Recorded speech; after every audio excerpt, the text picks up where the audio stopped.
I'll talk a little bit about who I am in just a second, but as I go into a lot of these consulting engagements and work with customers that are trying to go agile, I'm often asked, why should I do this? I hear from my engineers that there's all these cool engineering practices, and we can do things faster, we can do things in these short iterations, I think they're called. But I don't know. You know, at least with the waterfall, at least with the gated methods that we have, you know, I kind of have some predictability, and I kind of know how much it's going to cost. I can lay things in my portfolio, and you know, why should I do this? So, give me some good financial reasons why I should use Scrum, why I should do Agile, why I should use some of these things that I hear people talking about. And so over the years, I've put together little models. I've talked to different people. I've talked to guys like Scott Herman about, you know, why this makes sense and where it's going to affect the bottom line. And this presentation is an aggregation of all those conversations with people that I've had over the years. And this is based on a ton of research that's been done out there. This is based on some pretty basic finance and economics principles. And I'm not going to go into a lot of the detail on the models today, on the formulas and equations. What I'm going to do is just present some very pragmatic, easy to understand reasons for why this stuff works. For those of you that have seen me present before, those of you that know me, know that I like to have a fairly interactive session. So I'm going to ask a lot of questions. I want you guys to challenge me. I want you guys to understand what it is that I'm actually showing and teaching, so that when you go back to your organizations, maybe you can have some good discussions with middle and upper management.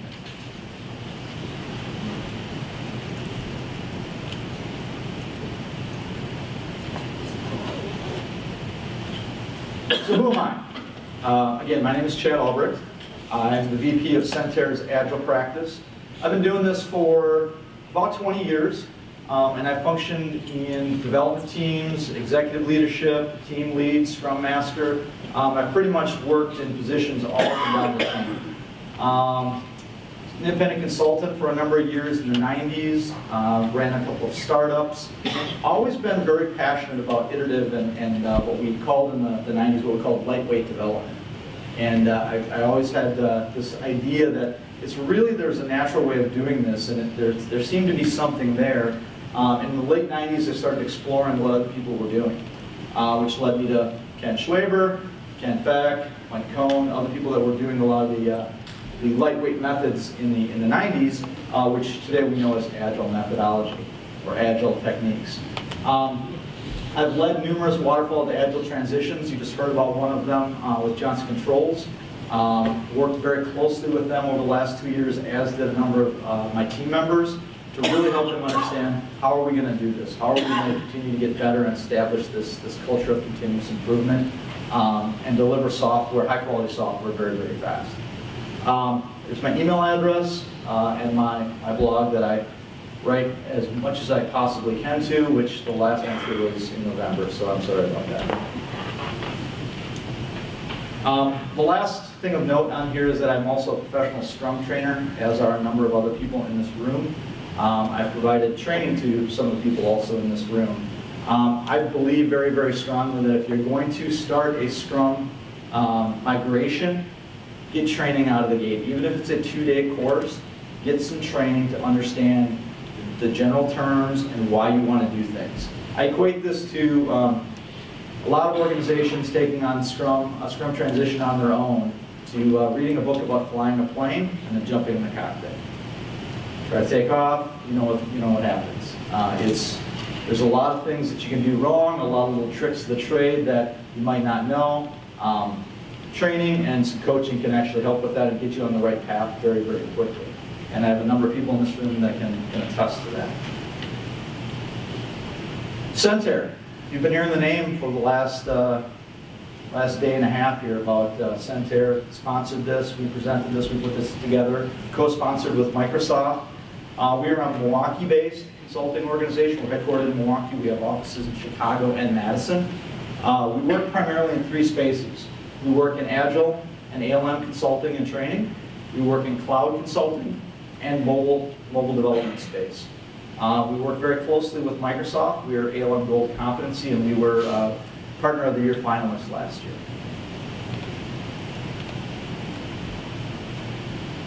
So all that out of the way, this is what we're going to talk about today. I'm just going to give you a quick reminder about what the difference between economics and finance is. Then we're going to do a brief recap of Agile and Scrum. You've heard a lot about that, again, in the last day and a half. And then I'm going to start combining those two things. I'm going to start talking about software economics. Why do we write software? What do we find valuable? How do bugs impact that? We're going to talk about some of the human factors of software development, things that we believe to be true that really aren't. And I'm going to talk about why some of those things aren't true and some of the psychological and sociological reasons of why they're not true.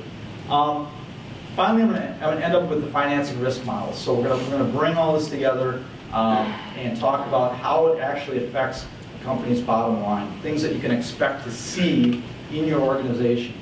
And to really bring this to a head, I'm actually going to show you a case study where an organization wants to develop a website. And all they know is they want this website to do these basic things.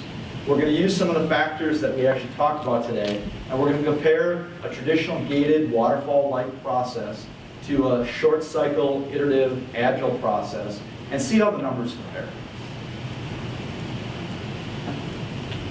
So economics. How many people have taken like an Econ 101 or a basic economics course? Good. So it's a social science, right? It's about why people do certain things, why they buy things, why they act a certain way. We've got this concept of homo economicus. It's a study of buying habits, GDP, how a culture actually determines, a society determines what things to invest in, what things to buy, supply, demand. We talk about productivity and consumption, opportunity cost. All these things are rolled into economics. Additionally, there's some pieces that are important to this topic that we're not going to really cover today. Things like game theory, uncertainty, and macroeconomics play a very important part in the overall spectrum of economics. Finance. Finance is really about, now that we're going to determine what we're going to buy, how are we going to actually fund this endeavor? How are we actually going to pay for it?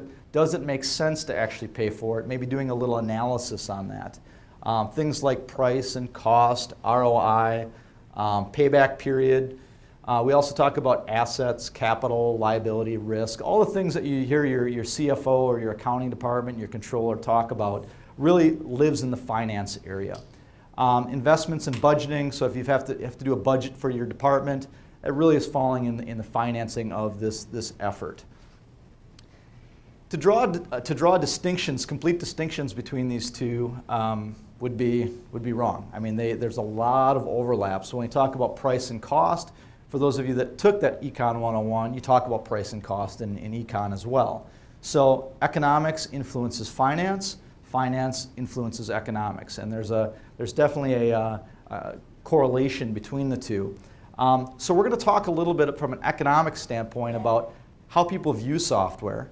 And then we're going to talk about the finance piece of it is, okay, now that we've got these ideas of what we're going to buy and what we think is valuable, what does it actually mean in terms of dollars? So before we do that, let's just do a quick recap of some of the things we've talked about over the last couple days. We've got these approaches to software development. We've talked a lot, you've heard people talk about waterfall, water scrum fall. I'm going to actually make the case here today that it doesn't make any sense to do waterfall anymore. I'll say that right out of the gate. So this traditional techniques of gated process, of doing all of this analysis before you move on to the next stage really doesn't make economic sense anymore. So for those of you that were here for Mike Gilpin's presentation, you saw these business cycles that were 5 to 6 years in the mid-50s. Today we're talking about months. Business cycles that are literally months. So our direction, our vision as a corporation is going to change direction every few months. So to have a gated process that is also taking months, we're going to get into this world of hurt. And we'll talk about where some of this hurt is coming from. But that's traditional. This gated, take a few months to do each step of the process, move on to the next. Iterative, what we say is, okay, let's take this big multi-year or multi-month process that's got gates, and let's shrink it down. Let's just take a little chunk of the scope and go through the mini waterfall approach and deliver a little bit of the software. Agile builds off that idea, but we introduce all sorts of new techniques. We do things like TDD and unit testing, prioritizing the amount of features, or prioritizing the features that we want to deliver in a certain order. Transparency and inspection, adaption play key roles. Trust, a lot of the stuff that you've heard in the last couple days really play into Agile. So you see this as being kind of a transition of what we've done in software over the last 50 or 60 years. Scrum, I'm going to talk about Scrum because what we find is Scrum is, for those companies that are making the transition to Agile, Scrum is the first or the best place to actually start. There's those out there that will argue Kanban is the way to start because it can model your existing process. What I have found, and I've walked down this path, is it gives people a reason to stay right where they are. And now they're visualizing this information and change doesn't happen. So we're going to talk about Scrum as a means to change the way you're thinking about software. And I'll talk about the financial concepts behind it. But you've heard people say Agile Scrum, or are you doing Agile or are you doing Scrum? Just to clarify, Agile's the umbrella. Agile's the umbrella that covers all these different terms. So XP is an Agile methodology. Scrum is an Agile framework. Lean is an Agile technique borrowed from manufacturing, and so on. So it's just we're going to specifically talk about Scrum. I'll talk a little bit about some of these other techniques throughout the presentation as well. So Scrum, how many people now, second half of the conference here, have a good understanding of what Scrum is? About half the room. Good. In a nutshell, product owner, where are we going? What's the vision of the product? What are we going to build? In what order are we going to build this stuff? Scrum Master, are we actually following Scrum? Are we having the right conversations? Are we meeting our definition of done? Think of the Scrum Master as the sheepdog of the overall product development effort. Development team. Everybody needed to actually deliver working software at the end of every iteration or sprint. At the beginning, the product owner puts information into a product backlog. This is an ordered list of the features that we want to deliver as a company. From there, we actually take a subset of the product backlog. We take from the top of the product backlog, and we put that into what we call a sprint backlog. The sprint backlog is used by the development team to figure out how much they're actually going to get done and how. So we might break the sprint backlog down into tasks. We might put things up on a task board and actually make sure that we can actually deliver them by the end of the sprint. And we do this primarily in a sprint planning meeting when we start. Kicking things off, we begin a 1 to 4 week cycle. You heard Scott talk about the fact that Johnson Controls started at a 4-week cycle. A lot of overhead, a lot of learning, a lot of experimenting happening in those first few sprints. As they got better, as they learned more about what Scrum was and got comfortable with it, they shortened that cycle to 3 weeks. Also very, very common for organizations that want to shorten their exposure to risk. So I was just talking to a gentleman about, we're seeing these hot fixes come in on a regular basis. We're doing 3-week sprints. What should we do? A common technique is to shorten your sprint cycle, shorten your duration of your sprint, because what you're hearing is that your sprint cycle is too long, your organization can't actually deal with that length. And if you shorten it back down, you can respond to change a little bit faster, and maybe you can have a little more stability in your sprint. Every day we talk about, in the sprint, we meet with our development team and we talk about how are we doing towards delivering that working increment of software. What did you do yesterday? What did you do today? What things are in your way? I try to add a fourth question to that is, how can I help? How can I actually help the team deliver this increment? That's really the status meeting, if you will, for the team to take its pulse about what things are going on, who's working on what, and if there's any discrepancies from what we expected as a team member or as an overall team. What you won't see in the Scrum Guide is you won't see this left-hand loop. You won't see testing. But anybody that's practiced Scrum, and for those of us that train and coach on it, know that this is really, really an important piece to using Scrum in a software development environment. You have to be testing constantly from day one, and almost from the moment you write a line of software, it needs to be tested. It can't wait till the next sprint. It can't wait for days later. It has to be tested right now.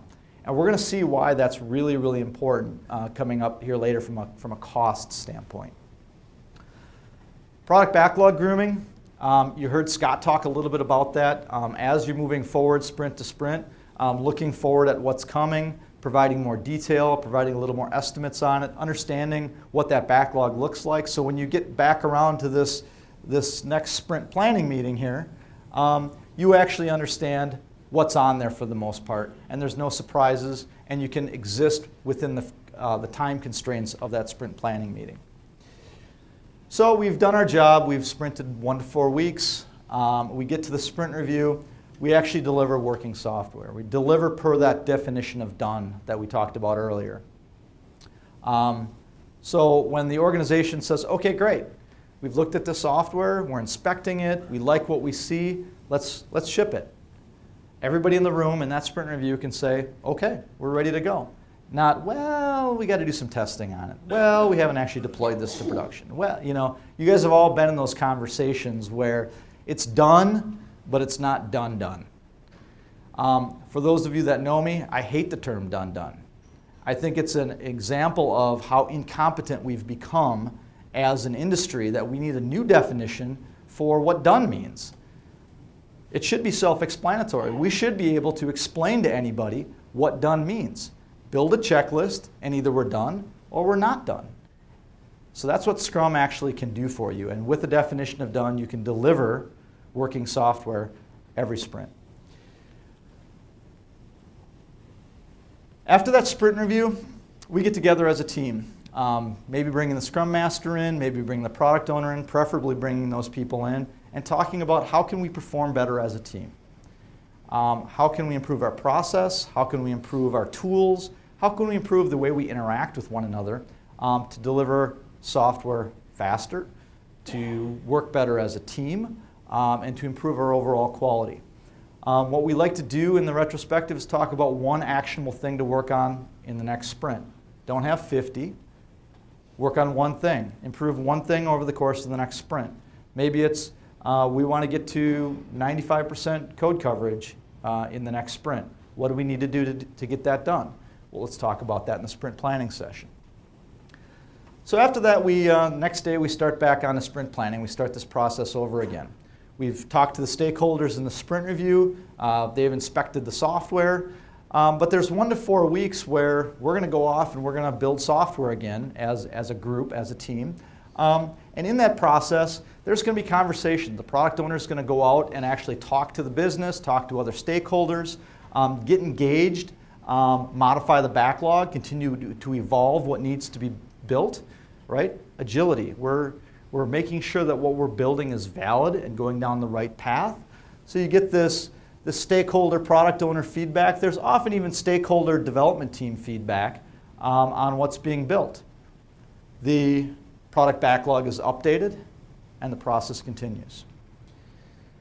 This is my simplistic Scrum in a nutshell diagram. For those that have done 10, 20, 30 sprints, you'll start to recognize these circles as just kind of this cadence that you get into. This starts to become natural. You start to actually understand what's coming, what to expect, getting the feedback, seeing the evolving backlog, delivering working software. It becomes this circle that just seems to make a lot of sense as you get into it. Any questions on this? Incremental delivery, short cycle, very basic to what we're going to talk about today. Is the development team cross-functional? So the question is the development team cross-functional? Absolutely. So everybody that you need to actually build working software is on that team.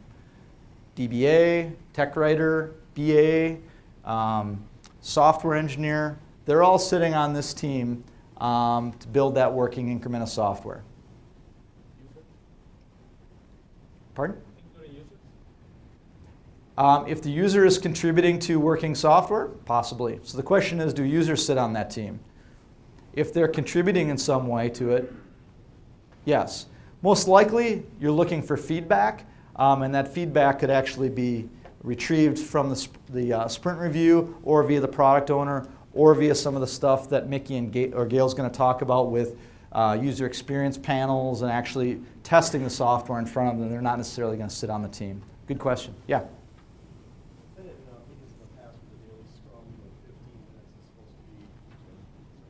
For the 15 minutes is supposed to really be 15 minutes, and it seems to devolve over time into, somebody starts talking about their issue, and then everybody jumps in, and the next thing you know, we've got a 1 hour meeting. Sure. That's up to the Scrum Master, I assume, to keep that. Yes. 15 minutes. What kind of techniques do you suggest to take things like that offline? Bullwhip. Seriously, no. There's a lot of techniques. One thing that works pretty well is just a simple statement by the Scrum Master of, "Hey, can we take that offline?" A question. Can we take that offline?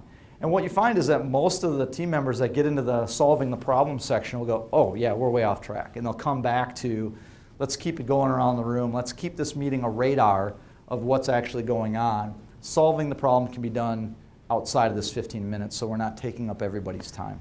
Good question. Yeah? Do you recommend having different roles in the team, or generalized specialist role? Everybody's developer, like BA, you said, Yep. Architect, Yep. designer. So the question is, do you recommend everybody be a generalist for the most part?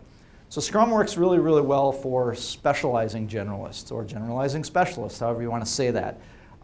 What that means is that there's going to be people on the team that are very good at a certain thing. Being an architect, being a DBA, being a software engineer, being a software craftsman. But that doesn't mean that I'm, as an individual, as a DBA, not willing to contribute to delivering working software. Doing testing, helping looking at unit testing, doing some tech writing. If building a document is part of our definition of done, I'm going to help jump in and actually contribute to that. So that's that generalist part, is that our goal is not to be a DBA or a software engineer, but to actually build working software. That's where we get our value, and that's how we actually have to act as part of a Scrum team. And that's really the capacity that that development team operates in. Good question. Yep. In all the diagrams I see of Scrum, you're talking about working software, and it always shows delivering something to the product owner. What do you do in a case where you have something that requires a large structure, like a case management system, where you can do it in modules, but the product owner can't really use it in real life until all the pieces are there, and those pieces take a lot longer than 4 weeks? It's a great question. So the in summary of your question is, what do you do if you've got a product that is just too big to fit in a sprint?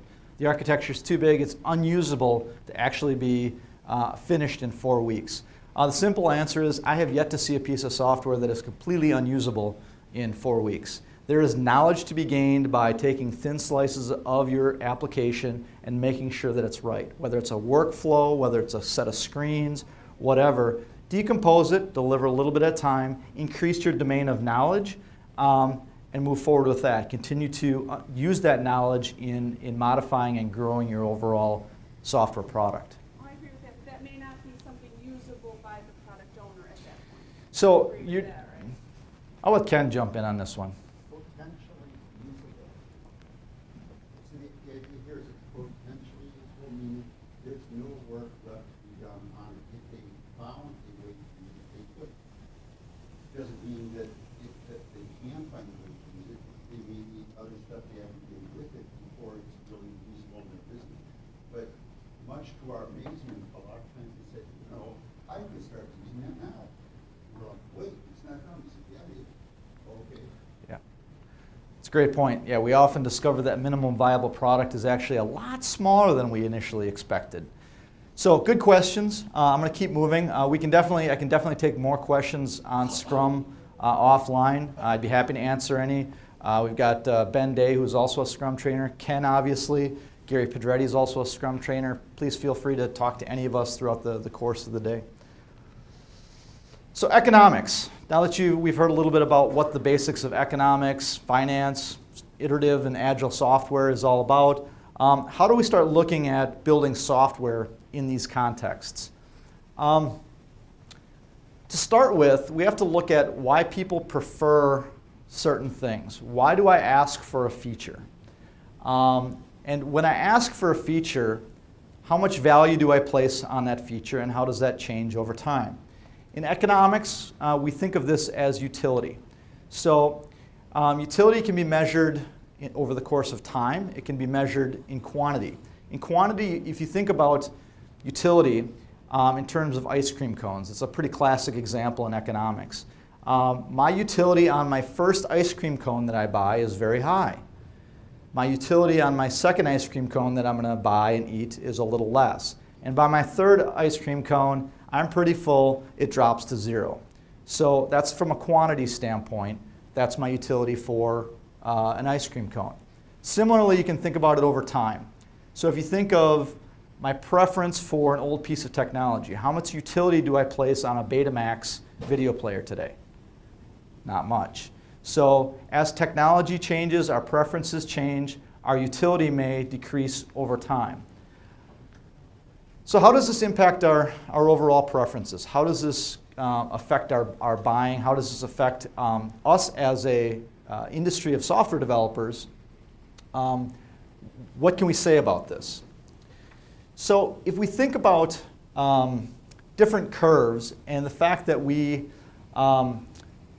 in general, our utility for something generally decreases over consumption or time, and that we prefer new features over old features, what we end up with is all these different views of utility. So exponential decrease. Think of a curve like this, the middle curve, as being an iPod, a new iPod release. Hyping, hyping, hyping. My utility, for buying that new iPhone or that new iPod increases until I actually purchase it. Maybe 6 months go by, not that great anymore. As an industry, it decreases then. Similar with this is that you've got a pop type of utility where as a new feature is released, I'm real excited about it, then I realize it's not exactly what I need, and it quickly decreases. What we can generally say about each feature is that they depreciate. So if you look at this on a macro scale, and if you think about this intuitively, feature by feature, is that features depreciate in value. So from the moment you're asked to develop a piece of software, and each feature in that piece of software, you can instinctively say it's going to start depreciating. In much the same way that as you drive a new car off the lot, you cross that threshold, it starts depreciating. Software has, in general, over time, macro scale, that same effect. And we can use this to actually talk about some pretty interesting things that you'll see in just a second here. First of all, actually, before I go on to this, does anybody have any questions on this? Does anybody have any challenges on this or disagree with this?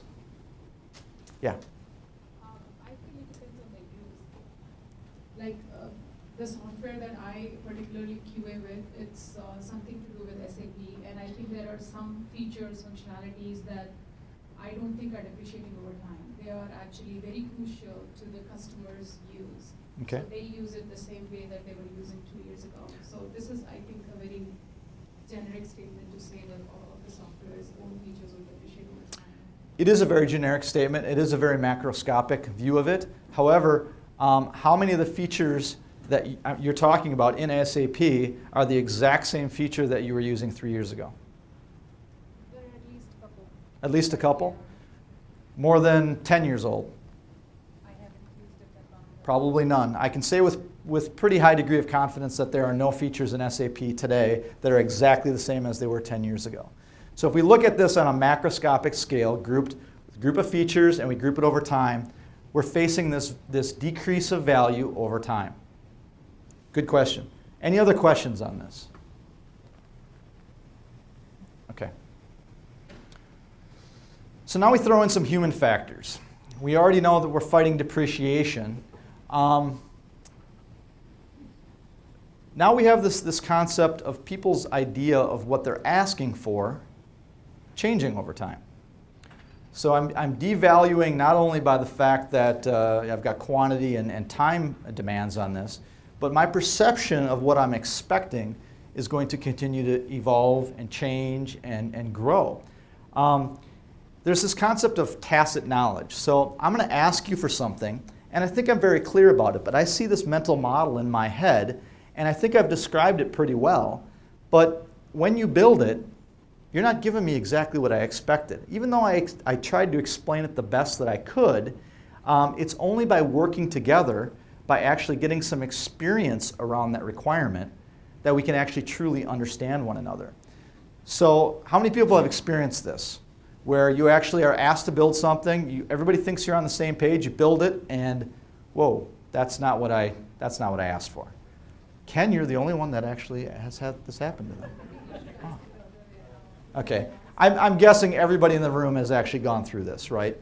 So that's compounding this fact that we're devaluing each feature over time. Not only are we devaluing it, it's changing. Hard to hit a moving target.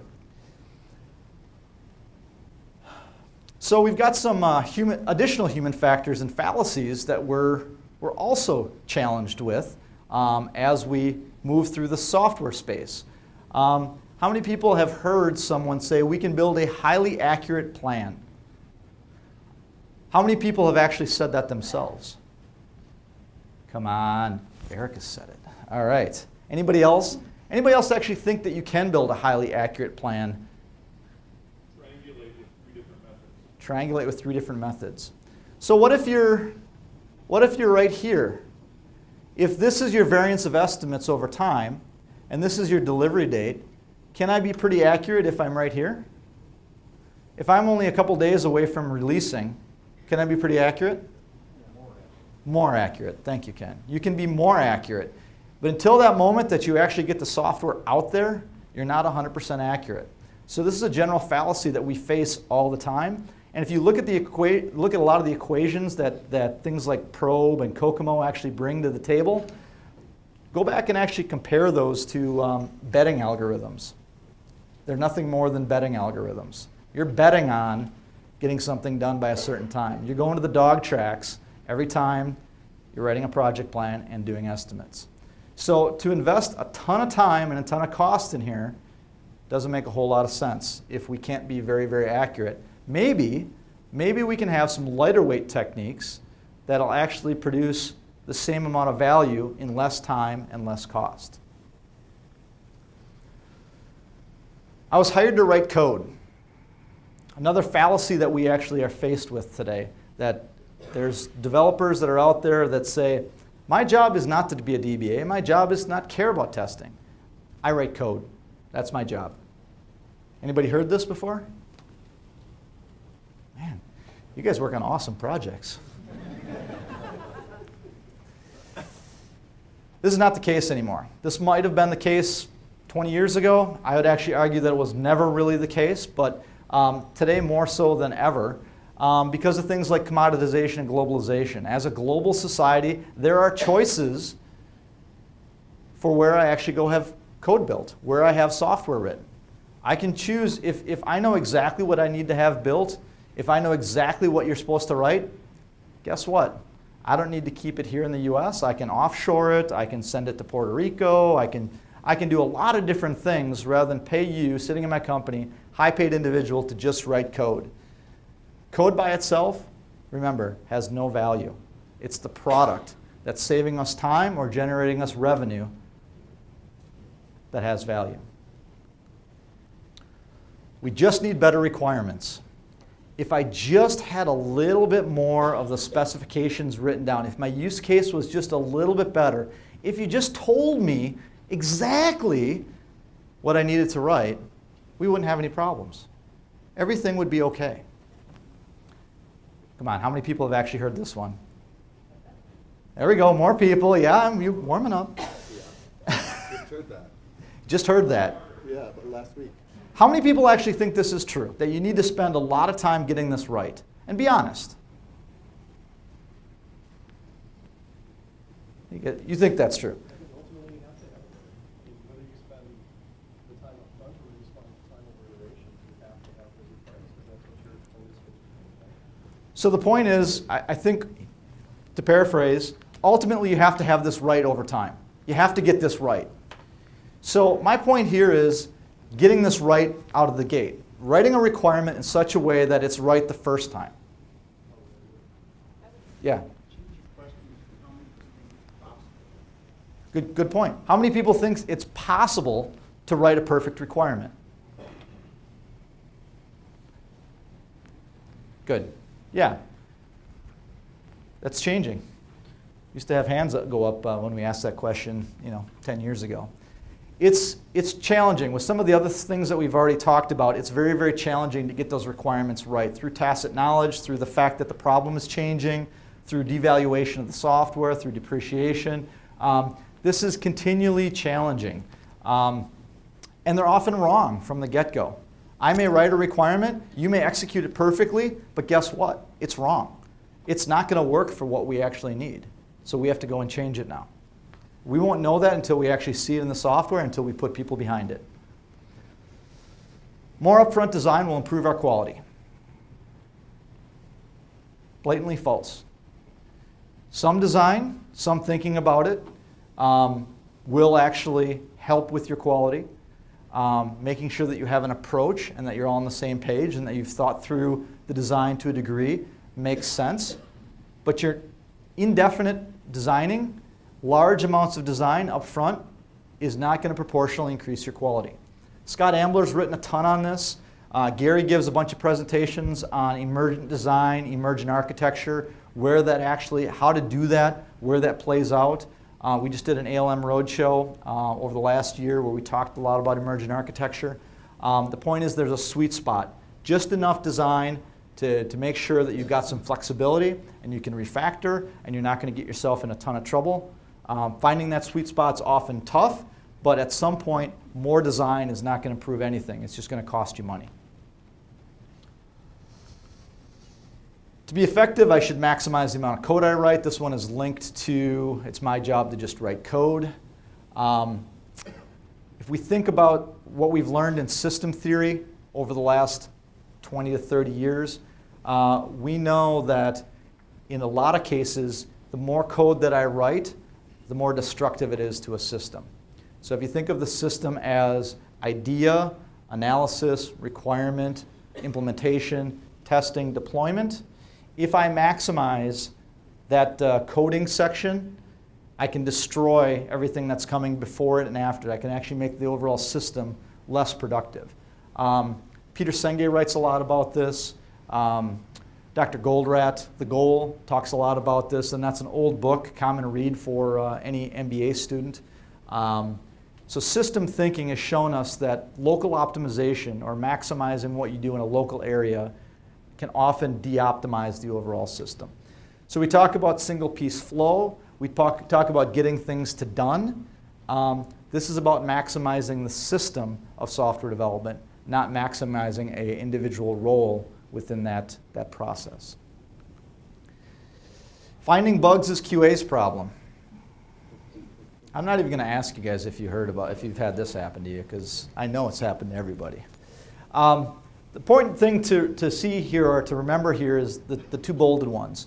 Time to fix bugs increases over time, and the curve's a little bit different for each project, but we know over a course of a month it can go up twofold, tenfold, sixfold, fourfold, whatever. There's an exponential curve, and I actually blogged about this at the beginning of last year, that it's actually an S-curve. So what happens is there's exponential growth in fixing the bug until you can't actually find it anymore, and then you work around the bug and you get a capping effect. So that's actually how we increase technical debt, is by capping these bugs off or working around them, or just saying, oh, well, we don't know where the bug is, so we're gonna build all this infrastructure around the bug so people can't see it, which leads to more bugs, which leads to more technical debt. And the world collapses because our software is crap, right, Venkat?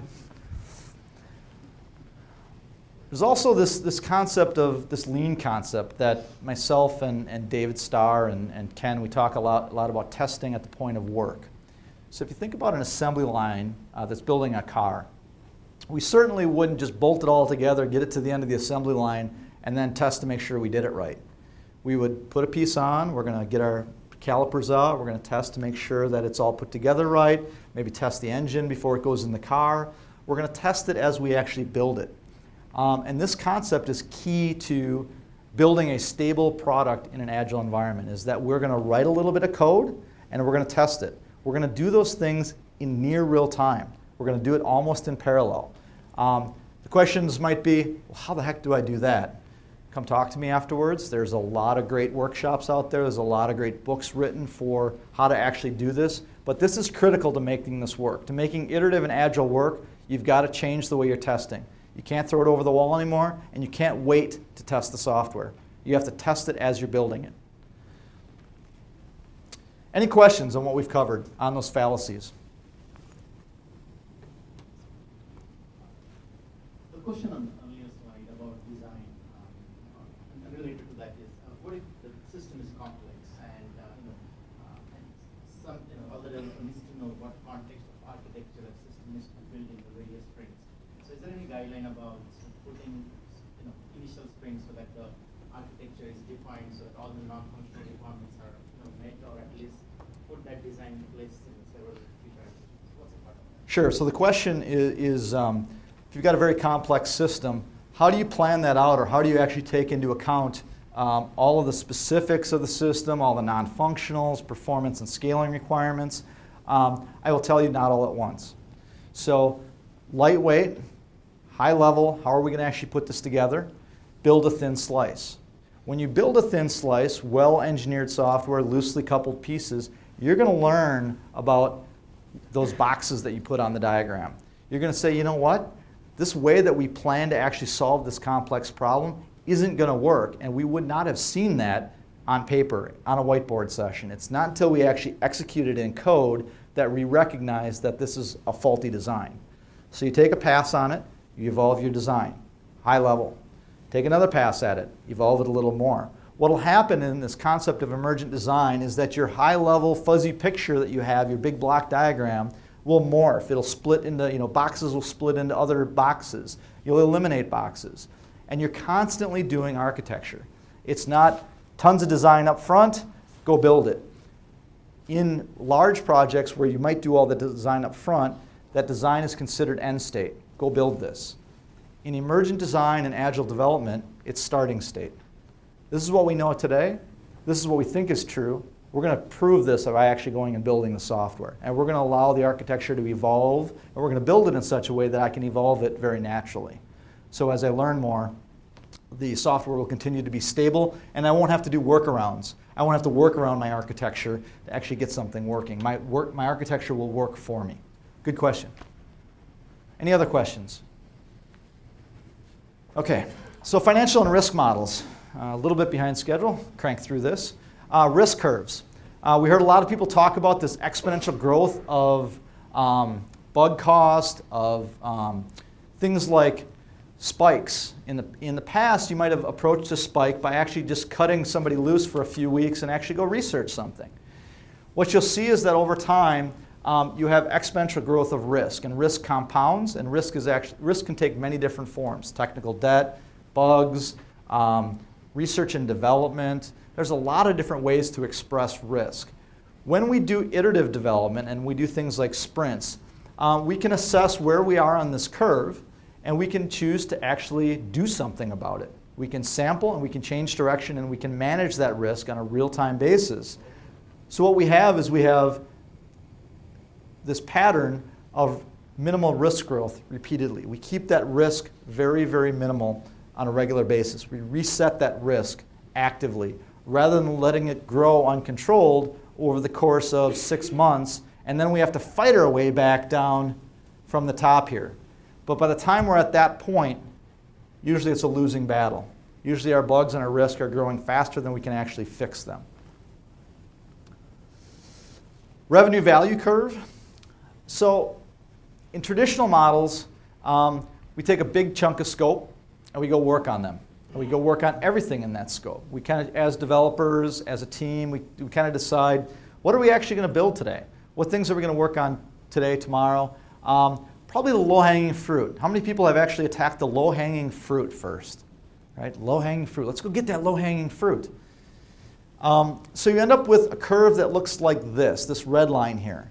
And the reason there is that often that low-hanging fruit provides very little value. It's easy to code, but it doesn't provide a ton of value.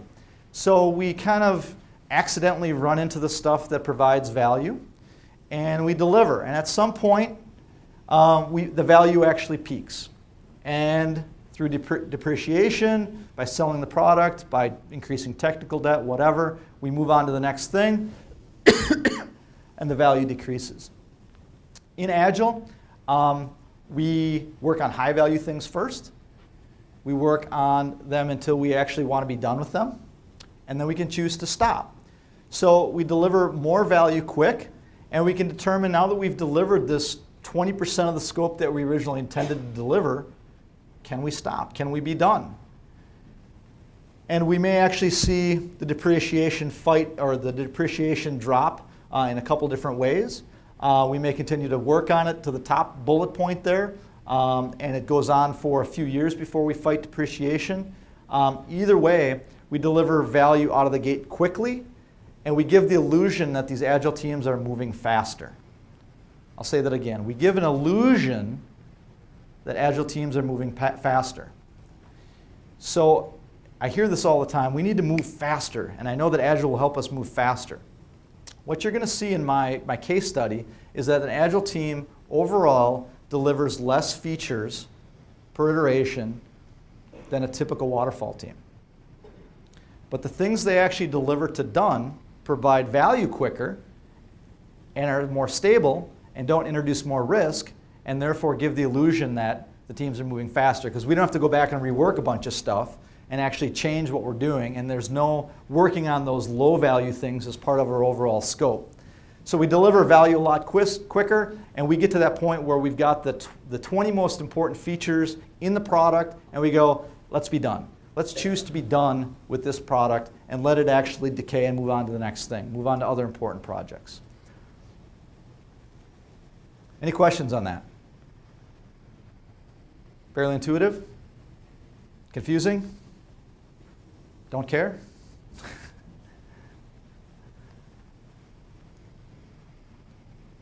Uh-oh. There we go. So short cycle versus long cycle. Normally when we start a product, start a piece of software, we have these conversations with the business about some expected return, some expected target value that we hope to see by building this piece of software. Otherwise, why are we doing it, right? We want to generate revenue. We want to generate savings through increases in efficiency, whatever. There's some level of value that we want to see out of building this piece of software. So in a typical gated waterfall traditional project, we go for a number of months and we release version 1.0. And we rarely actually meet that expected target value. And that's because of all the things we've already talked about. We didn't get the requirements quite right. We depreciated features a little bit, tacit knowledge. So we end up with this gap. We have a little gap here. So we do a gap analysis. We sit on a gap analysis team. We form a committee. We look at the features, and we do a gap analysis. And there's the gap. We can see the gap. We fell short of the target expected value.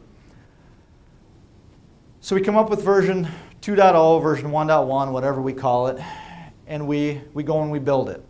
The problem is we're still fighting that same depreciation curve that we talked about earlier. So where we actually had the gap all figured out when we were here, by the time it's here, we're still falling short because the expectations have changed. And so we do another gap analysis. And I could have made this taller, and but you'll see in a second it doesn't really matter. The problem is that we end up continually fighting that. People get tired, they get fatigued, we introduce bugs and technical debt. It gets harder and harder to actually make that gap actually get there, And so we decay this. These are actually getting shorter for a reason, because over time, the software is actually getting fragile and decaying and turning into what Venkat calls a big pile of crap. That's what we're dealing with. This is a typical long cycle project. Short cycle, same thing happens. We just do it faster. In fact, we fall way short of what they expect. We do it in a few months. And notice I don't put any time frames here. This could be months, weeks, years. Think about it just in context of a longer cycle versus a shorter cycle. We know we're going to fall shorter, a lot shorter than we would have in a long cycle because we've delivered less things. But we keep doing this. We do this in very short cycles, all about the same time, and we continue to do a gap analysis, right? And our gap analysis is in the form of what did we get right, what did we get wrong, how do we need to change? And we deliver a little bit more. We do that analysis again, we do a little bit more. We're fighting the same things they're fighting in a long cycle, we're just doing it quicker. What you'll see is that overwhelmingly, you will deliver more value by doing short cycles with done software in a quality fashion than you will in long cycle. And there is a ton of data out there to prove this, to show this. I can give you some, Ken can give you some. We can give you case study after case study after case study that shows this is the way it is. Argue with me if you want. This is what's happening out there, and this is why people are moving to Agile. This is why Agile is becoming the predominant software development technique in the industry. Any questions about this? Any challenges on this? All right. So one last thing on establishing a budget. I get asked this one a lot, so I threw it in here. Short cycle, traditional planning techniques would be time estimates, critical path, resource costs, how much is it going to cost, have to have detailed requirements to actually get this done, tons of time and money invested up front to actually establish a budget, to figure out what my return on investment is going to be, use IRR or NPV to compare it to other things in my portfolio. Do I want to do this or not? But I have to spend some money to actually get a traditional budget figured out. In Agile, we take some of that time, we move over the terrain, lightweight requirements, lightweight planning. We see, is what we're thinking valid or not? We also now establish a velocity for the team, and we can extrapolate. Using a product backlog, using lightweight estimates, we can say, all right, this is going to take 2 years to get to this functional point. It's going to cost us $14 million. Let's start there. We'll check every sprint review or every 3 months, we'll check back and let you know how we're doing on this. And not only are we going to check back, we're going to have working software to show you on top of it. We're going to have done software that is indisputable. If you want to stop, you can stop. If you want us to continue, we can continue. So that's where the extrapolation and communication actually comes in. Very lightweight, lower cost to actually build a budget. Can be done a lot easier in Agile. And what I'm finding is I'm working with finance departments more and more. They actually like this better because it costs them less and you're talking to them more about budgeting, about where you're spending their dollars. They're actually getting on board with the whole Agile thing. The Agile. They like the Agile. So. Risk mitigation, kind of the same thing. A lot of communication, spikes and time boxes. You heard Scott talk a little bit about that, and working product from an Agile standpoint. Working product is key in Agile. Having that working software and being able to show it and say, I need more time to get all these features if you want them, but here's where we are today, and I'm not just telling you that, I can show you that. If you want to ship this right now, you can. That's a key differentiator. When you go back for money, if you go back for more money in an environment where you have nothing to show for it, people are going to be reluctant to cut another check. If you go back and ask for money and you've actually got a number of features and you can say, all right, we delivered 17 features in this time. To deliver 17 more features costs about the same amount of money. Do you want to do it or not? Like I said, you're managing risk, you're actually talking about it, you're communicating it. A lot crisper way of doing it than unknown for 8 months, like Scott said, and then getting to the end and realizing that everything is okay until it's not. So here's the case study, and hopefully get through this in the next 10 minutes here, so I won't interrupt your lunch cycle. I know what standing between someone and their lunch can do to a presenter. Mugshot.com. So this is our blatant ripoff of Facebook. We want to build this because we think we can build Facebook better than Facebook can. Connect with family and friends, post on the wall, basic profile, some login stuff, ways to actually reach out to friends. Has to be running as soon as possible. I want this as a business as fast as I possibly can. So some principles we're going to use in this comparison. Bugs cost more the longer we wait. Makes sense, and we'll talk about the specifics of that. Requirements change. We talked about that. Software depreciates. We're going to use that indirectly through things like utility and some other concepts that you'll see as we move through this. But know that we're fighting that on a regular basis. So for those of you that may be on the fence with the software depreciation piece, know that we only use that indirectly in this case study. We seek to maximize client utility. We seek to maximize their satisfaction with the software by building what they want, not what they ask for. So that's been said a couple times, and the only way that we actually know that is by giving them some software and making some judgments in some cases and providing it, letting them actually use it to see if that's actually what they wanted or not. We can choose when to stop developing. So at any point, we can say, you know what, we're done. We're done with this, let's move on to the next thing. So what we know, 120 requirements to build mugshot.com. Got a team of 6 developers, and by developers, I mean anybody needed to actually build the software. So I'm using this so this team can actually be exchangeable between a traditional project and an Agile project. This is my cross-functional team. And we're going to see that I'm going to use them a little bit differently, but I've got a team of developers. Each developer costs $2K per week. The burn rate for the whole team is $12K. Each software engineer only generates 4 bugs a day. How many people think that that's about right? 4 bugs a day. Low? How many people think that's low? 10% of the room. How many people think that's high? You guys are good coders, maybe about 5% of the room. So I was trying to be conservative there, looked at a lot of different studies out there. I talked to a lot of different people. 4 bugs is as conservative as I could make this. I was trying to give the traditional waterfall techniques a fighting chance at actually winning this case study. You'll see that I've given the traditional techniques as much of a winning chance as I possibly can by making these numbers as much in its favor as possible, and the numbers are still pretty staggering. Each bug takes 15 minutes to fix. That increases over time, right? We talked about that already. So the longer I actually leave that bug in the software, the more it costs me, the longer it takes to fix. So after the first week, it's going to take me 30 minutes to fix it. After the first month, we'll stabilize it at 90 minutes. So an hour and a half to actually find and fix a bug. After I've got a bug in the software, I haven't seen it for a month, it takes me about an hour and a half to fix it. Does that sound about right to everybody? About right. We'll see 2 changes per week from our stakeholders, whether that's a client, whether that's a business, whatever, 2 changes a week. So that may be just a modification to an existing requirement, it may be a new requirement, whatever. We'll not adequately understand 20% of the features. I will argue that that is very low. That typically it's more than that. It's probably more like 80% of the features we won't adequately understand. For every estimate we create, we'll be off by a factor of 2. So this is what we're going to use. This is the reality of our world that we live in. This is a typical project. I've worked on a bunch of projects that are very similar to this. These are the base pieces of information. So let's try to actually compare traditional versus Agile, the best that we possibly can. Challenge me. Tell me I'm wrong. Tell me that this isn't the way it is out there, and I'd be happy to talk to you or respond to you in the presentation or afterwards.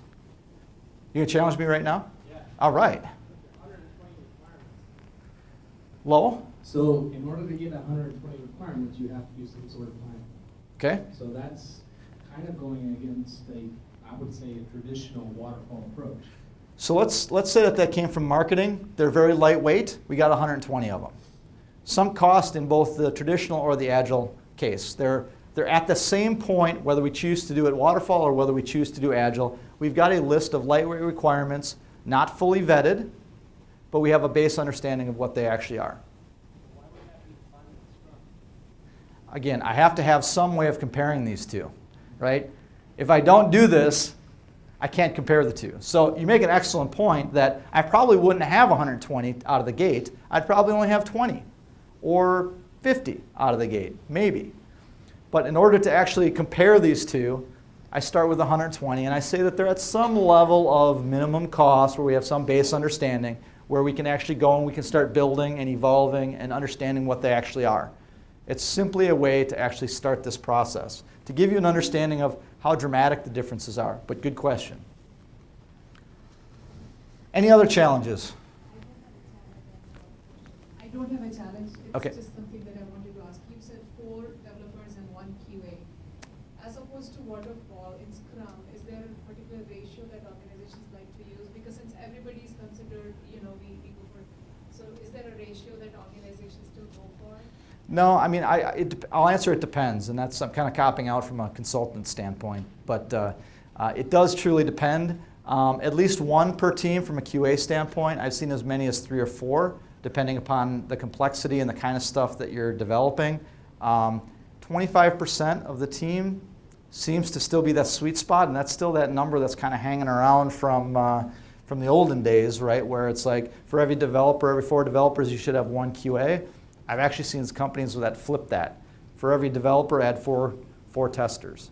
So it depends. I think somebody with a lot of experience, if you really understand testing and you've got a team that's very committed to testing, you only need 1 testing specialist because everybody's helping writing tests, everybody's committed to quality, 1 is plenty.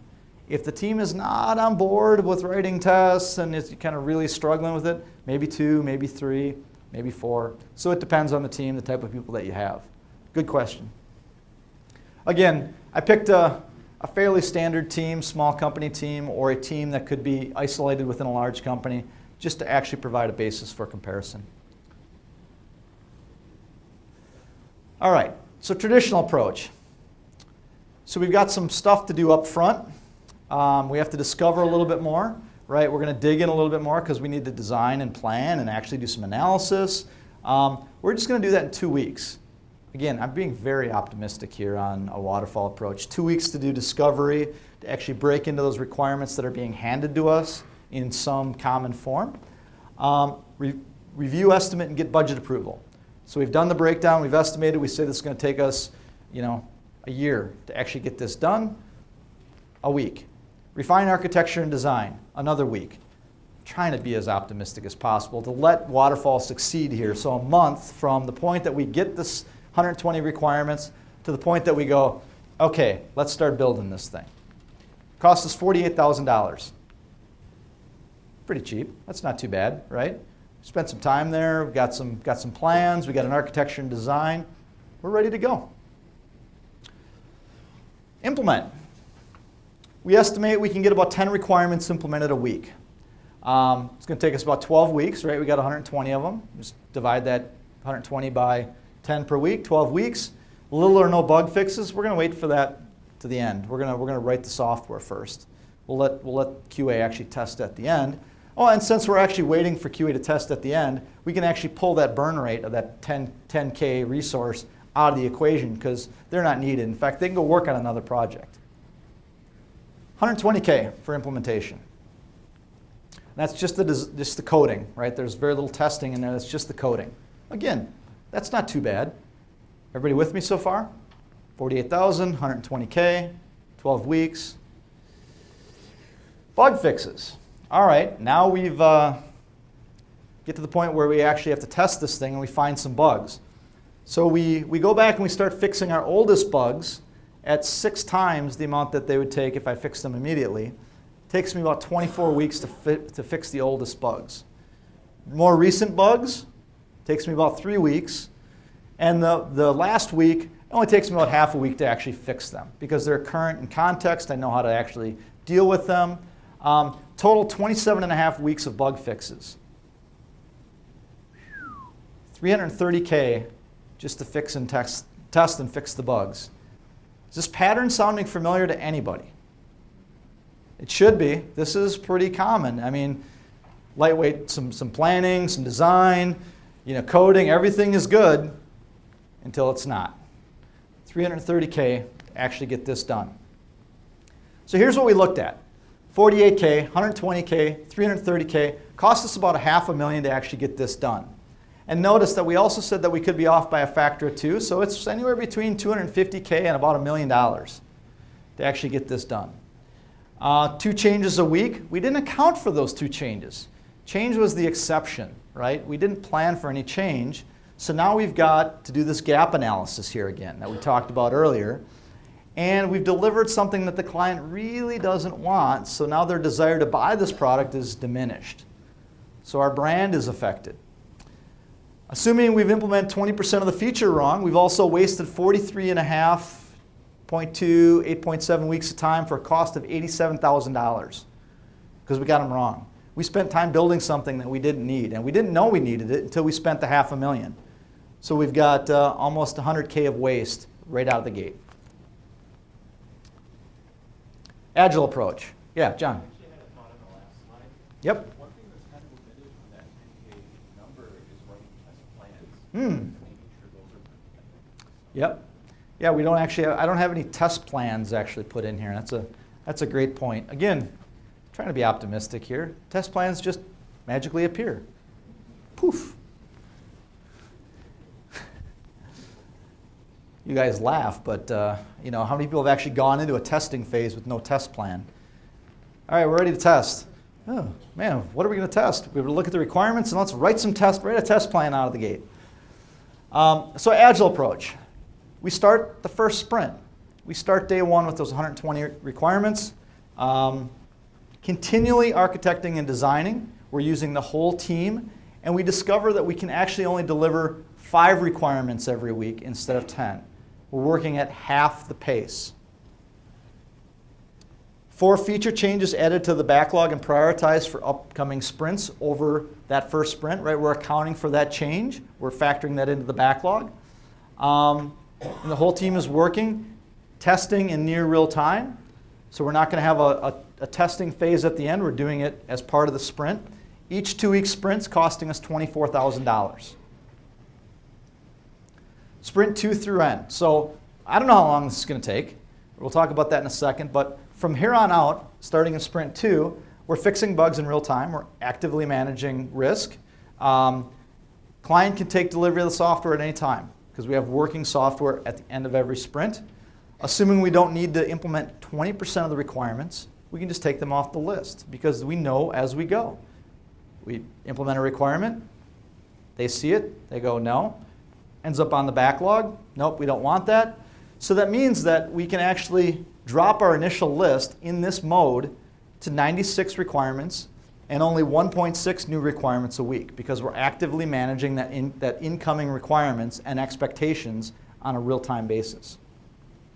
So this is what we end up with. We end up with changing and new requirements, and we see that as we implement them, we burn down and we actually hit the 20-week mark. So it takes us about 20 weeks to actually deliver software in an agile iterative fashion.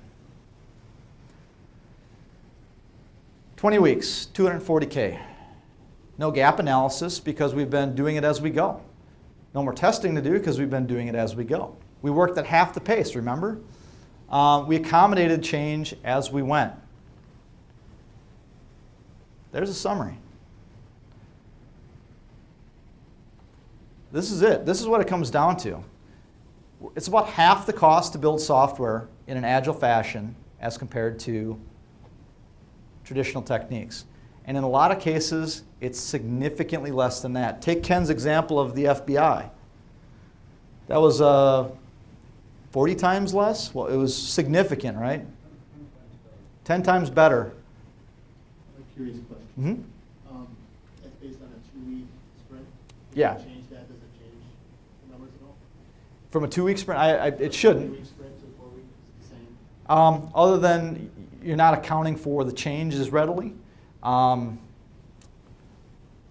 It shouldn't actually affect the numbers that dramatically. From a 4-week standpoint, the only thing I'd caution is that you're not managing your risk as actively, and the changes won't be managed as actively. So you might end up with a little bit more cost at a little bit longer sprint in a more volatile situation like that.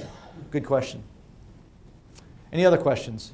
Yep. So is there a cost for refactoring if the next set of requirements might have to revisit the previous implementation So the question is there a cost for refactoring if the new features have to revisit the old architecture essentially, right? Absolutely, but we're expecting that. It's not the exception. We're not starting out of the gate with that big complex architecture and saying this is what we're going to build. We're saying this is kind of where we're starting, and we're confident that this is going to change. So we're building, to Ken's point, we're actually building loosely coupled software. We're building componentized software. We're following best practices on how to couple our software together. It's designed by contract, solid principles, don't repeat yourself. Some of the stuff that Matt Nunn showed yesterday with looking for duplicated code, we're starting to see a lot more tools out there to help you as software professionals build better quality software. So good question. Other questions? 2 more questions. You showed a graph earlier of the area chart under the 2 value curves and where the agile approach, incremental approach, seemed to gain the most value was early release, so you take advantage of opportunity value early in the cycle. What would this financial model look like if you took a test-driven approach in both models? So you're mainly just accounting for the changing requirements and less about the waiting to fix. Sure, it would certainly be better, right? So if you took a traditional Scrum, water Scrum fall approach and you did test first, it would certainly be better. But again, remember, we're fighting changing requirements. We're fighting depreciation of the features. So we're still fighting some things that are time-based that are still going to be in our way and still hurt us in the long run. We're not getting that feedback loop as small as possible to let the software go where it needs to. In a long cycle, you're still going to be fighting those things. But test-driven, test first, definitely be advantageous and help you build better quality. It's a good question. To be fair to the community, we add what is the kind of technical debt we're adding, and because of that, Agile approach. Not to say that it's not a better way. There are some things to be fair to the whole model, not having either architecture or things like that. You're giving features, they're taking it in. They even take more time in order to come back to you. Oh, I see, things are not working here. Your last briefings are working okay, but these briefings are not okay. Sure. Technical debt created because of fast pace of development. So if I normalize the teams in their ability to actually produce technical debt, you've got crappy software being written in both cases. If you're going to accumulate technical debt and you're going to accept that as the way things are, as acceptable, then you've got crap in both cases. So I've normalized that out of these equations and said that we're going to actually try to build software the best that we possibly can, but we're going to generate bugs, right? There are going to be things that we have to fix and bugs that we inject in the code that we have to find and fix. But if I normalize that out of the equation, we basically say no technical debt or minimal technical debt actually being created. Ken? If you don't do that in Scrum, you'll see the increased velocity and the increased cost for technical debt within 2 sprints. So one is a legacy for your corporation to struggle with. The other is seeing the impact of what's going to do to you and your organization immediately. That's the risk control. Yep. Good point. Thanks. Anything else? That's it.